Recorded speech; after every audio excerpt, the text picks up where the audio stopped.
The story begins with Julia, who is riding in a taxi on her way to a new job. The radio reports a dangerous storm expected later that night. When the taxi stops at a signal, an older homeless man approaches Julia for money. His behavior is rude, and Julia refuses. The taxi driver reacts harshly and calls the man an animal. Julia arrives in front of a large luxury apartment building. She is here to start work as a security guard. Before going inside, she calls her mother because she misses her daughter, Clara. Her mother says Clara is asleep and cannot be woken.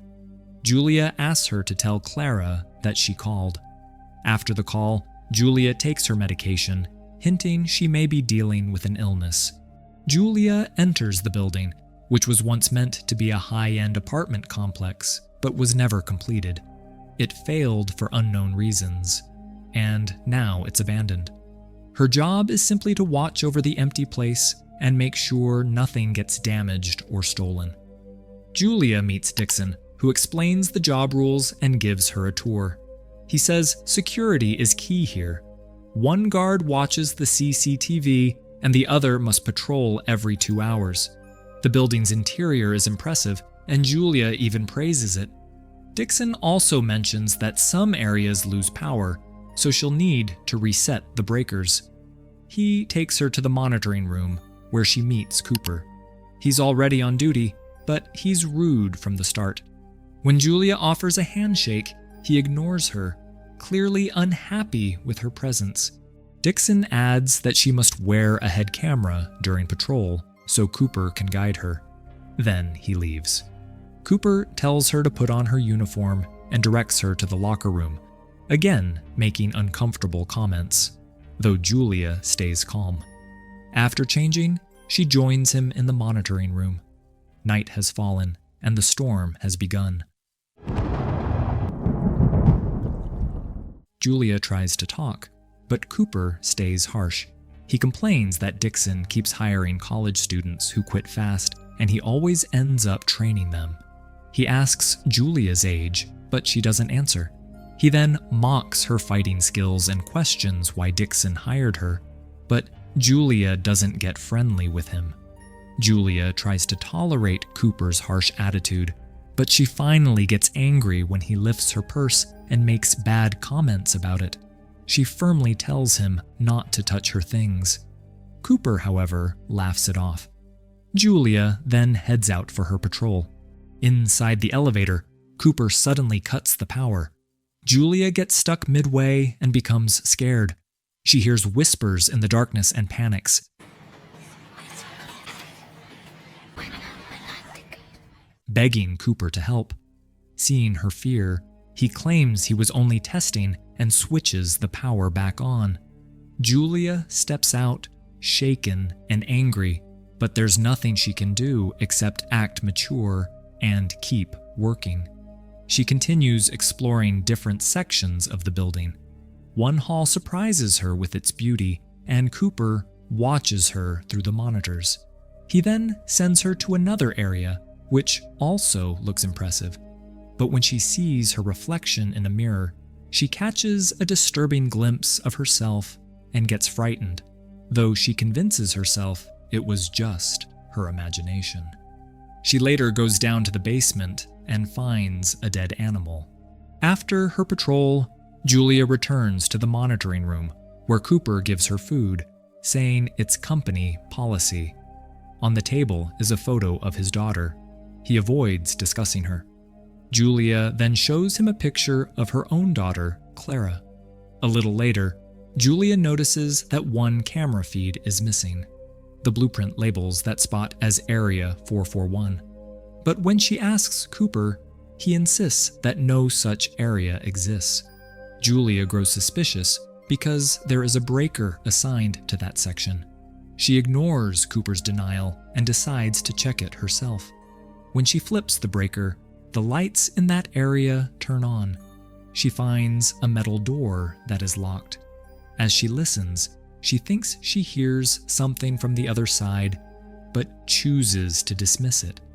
When Julia returns to the monitoring room, a camera glitch frightens her. They also realize the storm has worsened, and the homeless man, Jim, is at the door asking to come in for the night. Cooper says they must turn him away or he'll break the glass. Julia hesitates, but when she learns Cooper is paralyzed, she feels sorry and apologizes.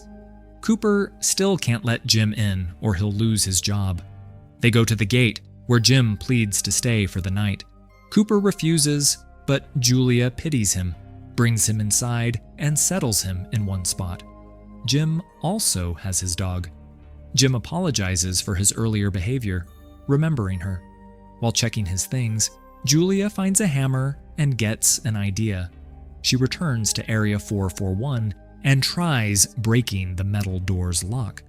After several attempts, she succeeds, but the door still won't open until it suddenly opens by itself as she starts to walk away. Shocked, she steps inside. She discovers a tunnel, meaning the place is bigger than she thought. As she walks, the camera there starts moving on its own, and Cooper loses sight of her. Through the tunnel, Julia reaches a dark underground area. Meanwhile, Jim also wanders in with his dog, talking strangely while holding a knife.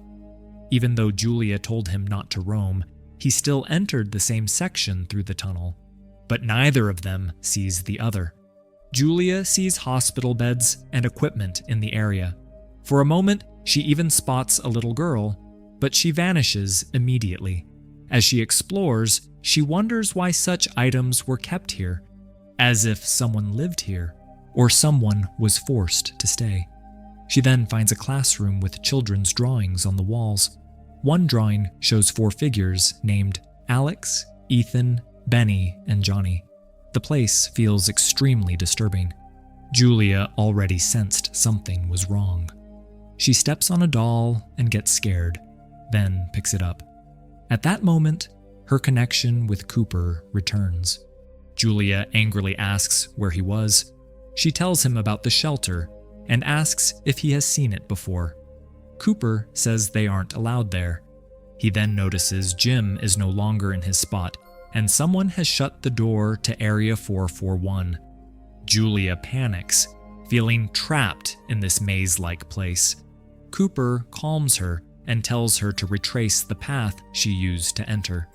Julia hears a little girl's whispers, but forces herself to stay focused and follows Cooper's instructions through a narrow passage. Cooper says he'll wait for her at the exit. As she moves through the tunnel, she sees a deformed figure that terrifies her, but she manages to reach the exit safely, where Cooper is waiting.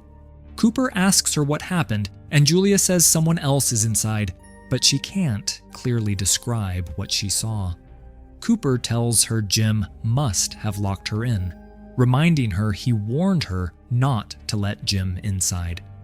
He asks her to help find Jim so they can get him out before their jobs are at risk.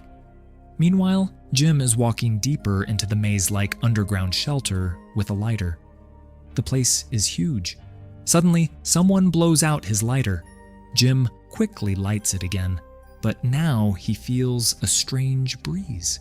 He tries lighting it once more, and then the overhead lights suddenly turn back on. He notices a sink nearby and starts washing his hands. At that moment, a girl appears behind him. Jim freezes in shock, and the girl slams his head against the sink, killing him instantly. On the other side, Julia and Cooper are searching for Jim through the cameras. Julia feels uneasy. She senses something hidden in this place. She searches online for information about the building and finds an old video recorded by a reporter. According to the footage, the site was once a mental asylum where deformed children were kept, most of them orphans. But the shocking part was that no one cared for them. The children were brought there, but left hungry, thirsty, and unattended for hours. When the reporter questioned the supervisor about the terrible conditions, he avoided answering at first. Then he claimed they lacked resources and that no one wanted to take care of sick, deformed children. When more questions were asked, he became defensive and angry instead of giving answers. Learning the place's history leaves Cooper and Julia deeply upset. Julia says the children must have suffered terribly and were left to die. She also feels as if the children are still there, and she can sense them. Cooper reminds her he knows about her condition. She takes antipsychotic pills, meaning what she sensed may only be in her mind. Julia dislikes that he checked her belongings, but she insists she isn't crazy. She explains she has a sensitivity others don't, and when she told doctors, they put her on medication. If she stops taking the pills, they will take her daughter away. Cooper tells her that if this is true, then this place isn't safe for her. With her condition, she shouldn't be working nights here and should quit. He doesn't believe in ghosts at all. Julia becomes angry, saying she isn't crazy. She truly sensed something down there, and they must seal the door before anything comes out. Cooper assumes she means spirits, but Julia is sure something else exists. He agrees to close the door, but tells her to stay put, believing she's becoming delusional and might make things worse. Julia refuses and threatens him with her taser, insisting they must shut the door first.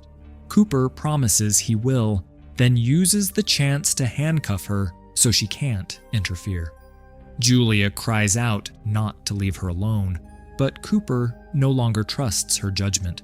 She warns him not to use the elevator, odd since he's in a wheelchair, but he goes anyway. Halfway down, the elevator stops. Cooper thinks it's a generator issue, but Julia believes something else is happening. She says they should call for help, but Cooper refuses until they find Jim, or they'll lose their jobs. For Cooper, this job is essential. He can't do other work, and he has been here for years. Cooper forces the elevator doors open to climb up, but the lift suddenly restarts, and he drops back down. Soon, he reaches Area 441, still in contact with Julia. He says he doesn't understand how she knew the paths inside the shelter. Julia says she has no idea. Whispering begins, and Julia sees something on the screen that shocks her. Children hiding behind the pillars, watching Cooper. He can't see them at all. Julia begs him to leave, but he keeps moving, convinced nothing supernatural is happening and that it's only her imagination. He reaches the door and hears Jim's dog whining inside. He calls it, but when the dog doesn't come out, he decides to close the door. Suddenly, an invisible force seems to grab his wheelchair. He sees no one, yet loses all control, and an unseen presence pushes him inside. Julia panics as the camera feed goes out of reach. Still handcuffed, she doesn't know what to do until she spots an emergency box. She breaks the glass, grabs the axe, and smashes the cuffs. Free now, she runs down the stairs after Cooper. Meanwhile, Cooper passes through a room where a strange little girl hangs from the ceiling, though he cannot see her, only hearing eerie sounds. He then reaches an area filled with chairs, the remains of the old asylum. The chairs suddenly move on their own and form a circle around Cooper. Panicking, he's pushed out of his wheelchair by an unseen force.